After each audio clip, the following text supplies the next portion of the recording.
What is up, guys? This is John Meyer with Flying Filmmaker, and in this video I'm going to show you the top 7 techniques I use to color grade my drone shots and take them from looking like this to looking like this. And just FYI, this video is one of over 25 tutorials in a new mini course that I just launched called Drone Color Pro that dives into everything you need to know to proficiently color grade your drone videos in DaVinci Resolve. In this video, we're going to look at some of the more high-level information of what you need to do to your shots to make them look cinematic, which will apply no matter what video editor you use. And then in the other lessons of the course, I cover all the details of how to use each of the tools in DaVinci Resolve to get the best results. And I'll be giving more details on that at the end. But for right now, let's dive into my top 7 principles of color grading drone videos. So principle number 1 is add contrast without losing dynamic range. So basically our brains are wired to like contrast. In general, an image with higher contrast is going to be more visually attractive than one with lower contrast. And the main way that we add contrast is through tonal contrast, or in other words, differences in brightness. When you increase the contrast, you make the bright parts of the image brighter and the dark parts of the image darker. And so because contrast makes things look good, we want to add as much contrast to our shots as we can. But as you increase the contrast, you'll start to lose detail in the brightest and darkest parts of the shot because the bright areas become pure white and the dark areas become pure black. And this is basically throwing away part of the dynamic range that the camera has captured, and it just doesn't look good. So we need to find ways of increasing contrast without losing dynamic range. And the way we do this is by expanding the range of the midtones, or in other words, taking the parts of the image that are neither very bright nor very dark, and making the brighter parts of that middle tonal range brighter and making the darker parts darker, but at the same time not making the very brightest parts any brighter because that would clip them to white, and not making the darkest parts any darker to avoid clipping them to black. And in the rest of the color section of the course, I'm going to show you how to actually achieve this using tools like highlights and shadows and masks. But the main principle is to have both high contrast and high dynamic range at the same time. Moving on to principle number 2, which is use masks. Now this is actually one of the tools that I used to achieve principle number 1, high contrast without losing dynamic range, but it's such an important part of how I color grade my shots and makes such a big difference that I think it deserves its own whole point. Using masks to select different parts of what you're color grading just gives you way more flexibility and control to be able to target exactly what you want to adjust, rather than having to apply all your adjustments to the whole image. Something I do all the time is to use masks to separate the ground and the sky, to even out the exposure and be able to grade them separately, and just applying this one principle can make your shots 10 times better. Another thing you can do with masks is to select your subject and make it stand out more. Again, I teach the mechanics of how to use masks in a separate lesson, but for now, here are a couple more examples of the power of masks.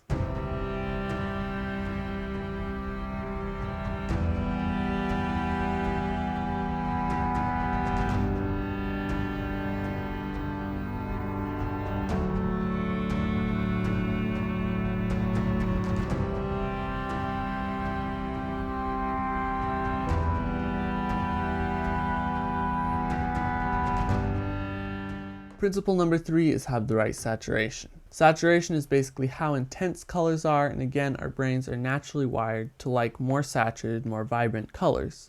So if you show most people 2 shots, one that's more saturated and one that's less saturated, and ask them which looks better, they'll usually pick the one with the more saturated colors. So we can make our shots look better or more attractive by increasing the saturation. But you have to be careful with this because if you increase the saturation too much, the colors start to look harsh and unnatural and just basically ugly. So you have to strike a balance between having pleasingly high saturation and just looking over the top. Now, one way to have more saturated colors without turning the whole shot into an oversaturated mess is to only increase the saturation of certain colors. This is what a lot of LUTs do. They increase the saturation of some colors and decrease the saturation of others, and you can do something similar manually with HSL curves. And that brings me to principle number 4, which is cinematic versus accurate colors. Some people, when they edit their photos and color grade their videos, they just try to make the colors match exactly as closely as possible what they were in real life, just try to get the colors as accurate as possible. And that's fine, but my goal in color grading isn't necessarily to precisely match how I would have seen the scene if I was there, but instead I want to convey the feeling of the scene and make it look as good as possible. And that usually doesn't mean perfectly accurate colors. Instead, I go for what could be called cinematic colors. And this is basically what looks the best and fits the scene. It might be more or less saturated than the quote-unquote accurate color. It might be shifted to look more like golden hour. Many times the colors will be shifted away from their original hue to a more cinematic color scheme, for example, some variation of orange and teal. Now, you don't want to go crazy with this. You don't want your footage to look totally unrealistic. You don't want the grass to be pink and the sky to be green. You still want to be within the bounds of reasonable reality, but just don't feel like you have to limit yourself to perfectly accurate colors. Now, there are some things like real estate videos where you're going to want to stick more closely to accurate colors. You don't want to have a real estate video with some really cinematic color grade that makes all the greens look desaturated and shifted toward yellow, because you want people to be able to see how the property actually looks. But for more creative, artistic projects, you have more freedom to push the colors to where they look good, even if that's not 100% realistic. Principle number 5 is create color contrasts. Not only do we like tonal contrasts, but we also like contrasting colors. The most popular example of this is orange and teal. If you look at a color wheel, orange and teal are directly opposite from each other, which means they have the highest contrast to each other, and therefore they look pleasing together. Now, orange and teal has been overused. Some people just want to make everything in their shots either strong teal or strong orange, but the basic color combination of orange and teal, or more broadly combining warm tones and cool tones, is a very valid color grading technique. Now, you can only do so much to create color contrast in color grading unless you are just going to completely change the colors in your shots.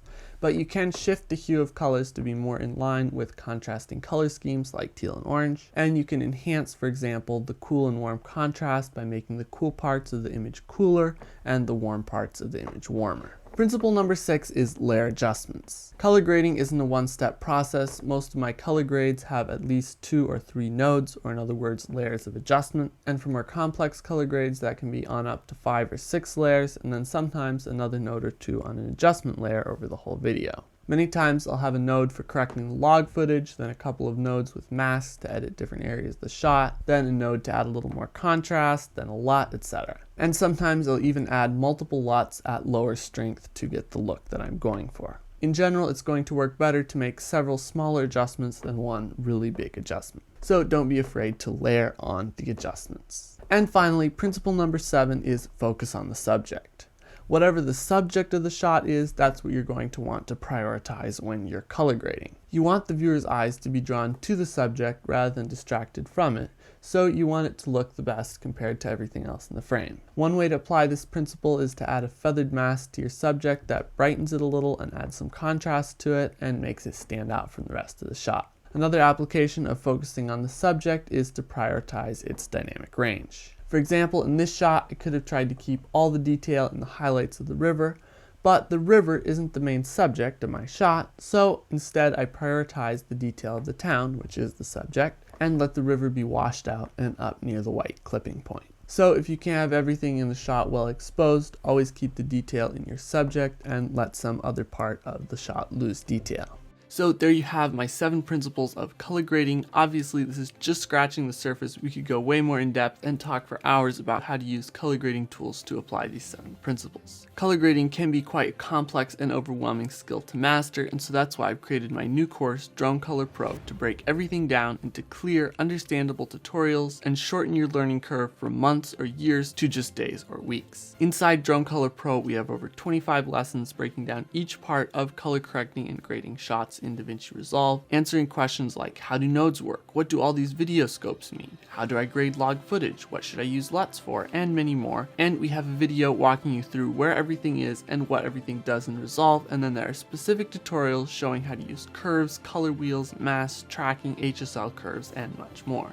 And then once you understand how all of the tools work, I show you in real time how I color grade 15 of my favorite shots, so you can see the thought process of how I analyze each shot and approach how to color grade it. And I also have lessons breaking down the color grades of several of my drone videos. And I include bonuses like all of my Flying Filmmaker LUTs and power grades, practice footage, and more. And yes, this course is included inside of my full Flying Filmmaker course, but I'm also selling it separately because I've had a lot of people specifically wanting to know about how I color grade my drone shots. So if you want to master color grading, go click the link in the description to learn more and join Drone Color Pro, or you can join the full Flying Filmmaker course, which has Drone Color Pro included in it. So guys, that's it that's it for this video. Make sure to subscribe to our channel if you haven't already so you don't miss future videos. And if you'd like to see another video about how to improve your drone shots, you can click here on the screen, and we'll see you in the next video.